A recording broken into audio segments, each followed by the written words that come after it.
गडचिरोली जिल्ह्यातील चामोर्शी तालुक्यातील रेगडीवरून 3 किलोमीटर असलेल्या विकासपल्ली गावात रस्त्यावरील पुलिया बांधण्याचे काम सुरू केले असून ठेकेदाराने चक्क विकासपल्ली गावाला जाणाऱ्या रस्त्यावरच गिट्टी टाकली। त्यामुळे एसटी, चारचाकी, मोटारसायकल व गावात येणाऱ्या जाणाऱ्या लोकांना जाता येत नाही।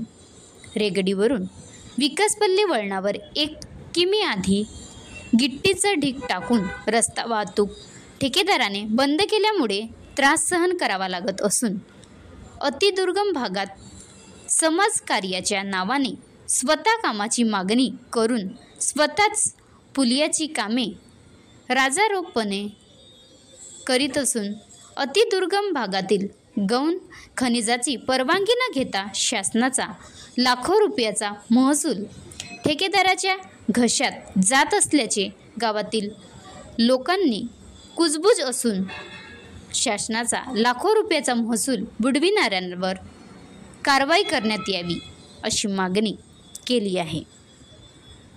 महाराष्ट्र लाईव्ह न्यूज, धनराज वाशेकर, तालुका प्रतिनिधी, चामोर्शी। बनवा व्हिडिओ, पाठवा व्हिडिओ, आम्ही तुमच्या न्याय व हक्कासाठी लढा देऊ। ताज्या बातम्या व घडामोडींसाठी पाहत राहा फक्त महाराष्ट्र लाईव्ह न्यूज। आजच आमच्या चॅनलला सबस्क्राईब करा, शेअर करा, कमेंट करा आणि हो, बेल आयकॉन दाबायला विसरू नका। जय महाराष्ट्र।